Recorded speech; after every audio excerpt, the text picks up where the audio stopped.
ഭവനവാഹന personal ലോണുകളുടെ പലിശ കുറയും. Repo നിരക്ക് 0.5% കുറച്ച് റിസർവ് ബാങ്ക്. പലിശ നിരക്ക് കുറയ്ക്കുന്നത് 5 വർഷത്തിന് ശേഷം.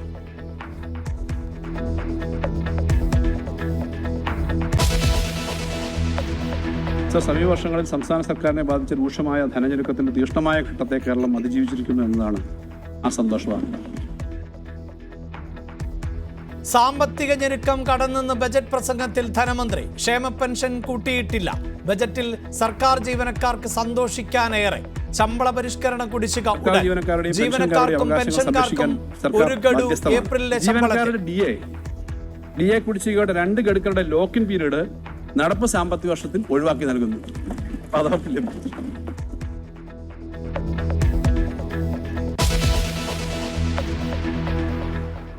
ഭൂനികുതി 50% കൂട്ടി. 20 വർഷത്തിന് ശേഷം കോടതി ഫീസുകളും വർദ്ധിപ്പിച്ചു. ഇലക്ട്രിക് വാഹനങ്ങൾക്കും നികുതി കൂടും. സ്വകാര്യ ബസ്സുകളുടെ നികുതി കുറച്ചു.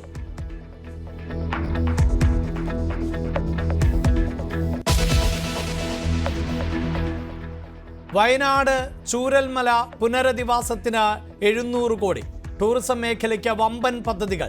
ഒഴിഞ്ഞുകിടക്കുന്ന വീടുകളിൽ ടൂറിസ്റ്റുകളെ താമസിപ്പിക്കാൻ കെ ഹോം. ആരോഗ്യ ടൂറിസം ഹബ്ബായി കേരളത്തെ മാറ്റുമെന്ന് പ്രഖ്യാപനം. കാരുണ്യ പദ്ധതിക്ക് 700 കോടി അധികം വകയിരുത്തി. വന്യജീവി ആക്രമണം ചെറുക്കാൻ പ്രത്യേക പാക്കേജും ബജറ്റിൽ.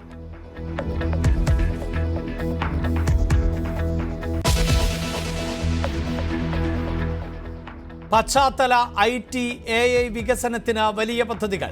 പുനർനിർമ്മിച്ച ദേശീയപാത അടുത്ത വർഷം അവസാനം തുറന്നുകൊടുക്കും. PWD റോഡുകൾക്കും പാലങ്ങൾക്കും 3061 കോടി. തിരുവനന്തപുരത്ത് AI ഹബ്ബാക്കും.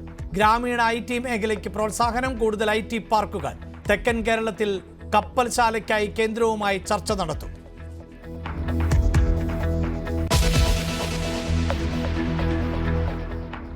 നഗരവികസനത്തിന് ഊന്നൽ നൽകുന്ന ബജറ്റ്. തിരുവനന്തപുരം, കൊച്ചി, കോഴിക്കോട് നഗരങ്ങളിൽ metropolitan planning committee. Thiruvananthapuram metro പ്രാരംഭ പ്രവർത്തനം ഈ വർഷം തന്നെ. കോഴിക്കോട് മെട്രോയും യാഥാർത്ഥ്യമാക്കും.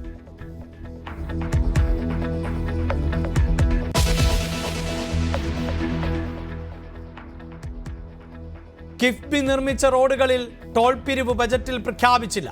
കിഫ്ബിക്ക് വരുമാനം ഉറപ്പാക്കുമെന്ന് ധനമന്ത്രി. വരുമാനം കിട്ടുന്ന കൂടുതൽ പദ്ധതികൾ നടപ്പിലാക്കും. തീരദേശ വികസനത്തിന് 100 കോടി. പുതിയ സർക്കാർ വാഹനങ്ങൾ വാങ്ങാനും 100 കോടി.